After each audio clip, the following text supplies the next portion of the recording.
G'day everyone, Asian Day here. Today we're going to look into this Dell DA300 adapter.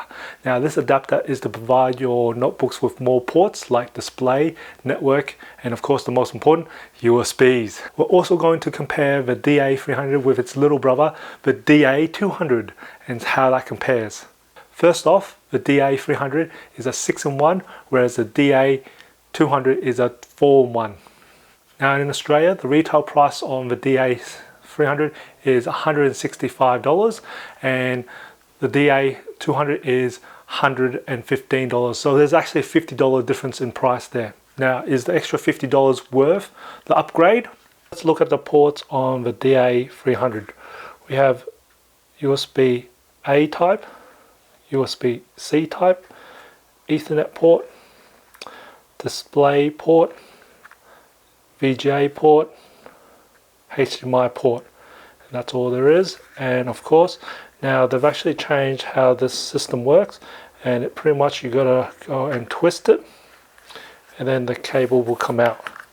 So what's really nice is the DA300, you also find the back of it is now rubberized, so it's really good for you to actually sit this on the table, and you will see the new mechanism where you actually just twist and the cable now comes out. So it is a lot longer than what it was before. With the DA200, what it was at the back, and it just flips, which I actually like the folding thing, so it didn't actually. So the DA300 can support 4K video at 60 Hz. Now this will only go through the display port and the HDMI port. Now you do need to check on their website for the supported notebooks that actually can support DisplayPort alternative mode 1.3 and above. Then it can actually do 60 Hz. If not, then it just does 4K at 30 Hz. Both the DA300 and DA200, they will only display one output.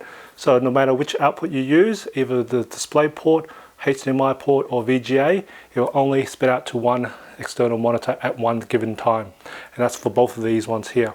For my Mac users who are interested in how the DA300 connects to a MacBook, I will put a clip at the end of this video so you can actually see how this performs and how it behaves with the MacBook. Both of these adapters are capable of PXE boot, and also they both have MAC address pass-through. So what that means is the MAC address of your notebook is recognized by your server itself rather than, so the server doesn't really see the MAC address of this adapter. I've tested both of these devices on the MacBooks, and if you've got a semi-new MacBook, these both will work. What it says on the website is if you got Sierra, which is 10.12 or above, these are both supported there. So let's look at the weight.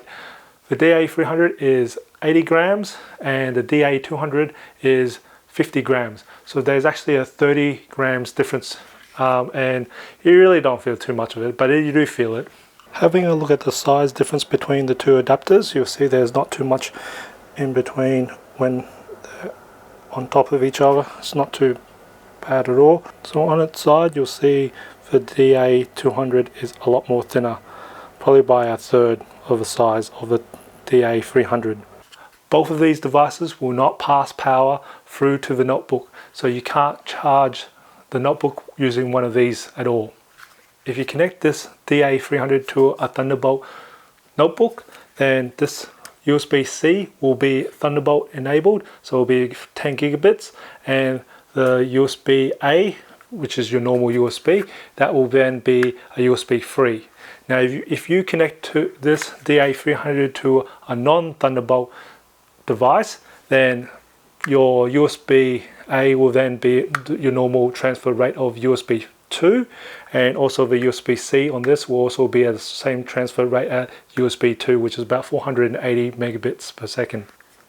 If you need DisplayPort, USB-C type inputs or 4K support, then go with DA300. If not, save yourself the $50 and go with DA200. You'll also find this one more compact and lighter as well. If you enjoyed this video, give it a like. If you haven't done it already, subscribe to my channel by hitting the subscribe button on the bottom right hand corner. I do try to upload a new video every Tuesdays and Fridays. And as always, remember, imperfections in life makes it beautiful and interesting. I'll see you in the next video. Right, we're going to do the same setup with the MacBook Pro with touch bar. So I'm going to connect that up. I've got currently already the display port plugged in. So again, there's no drivers I've actually installed to this, so I'm just running this directly off without drivers. So I can see this is actually automatically working with one screen there. I'm taking a guess this is going to be the same problem where it won't work with two channels as well. So I'm going to plug the HDMI in there. So I've got two there, see what happens there. Nothing with the HDMI, so I'm going to unplug the display port again. Nothing there. So again, it's just going to do one display. And I'm just going to try and put the VGA in here. Alright, the VGA is in, and again, it's only going to detect one. It doesn't seem to detect the second one, so I'm going to unplug the HDMI. Plug this through, and it should go to the VGA, as we can see for a VGA. So it only uses again one channel, but again, you can if you've got one of the other dock. I've got to place another dock here for another channel. So I'm going to place another dock here, and this one runs off. So I'm going to HDMI cable to that. So I should have get two screens. There we go. So I've got this one running directly off Thunderbolt and this one running directly off there, and I get two external screens with this. Probably not the ideal situation here, but at least this can actually work with the MacBook Pro.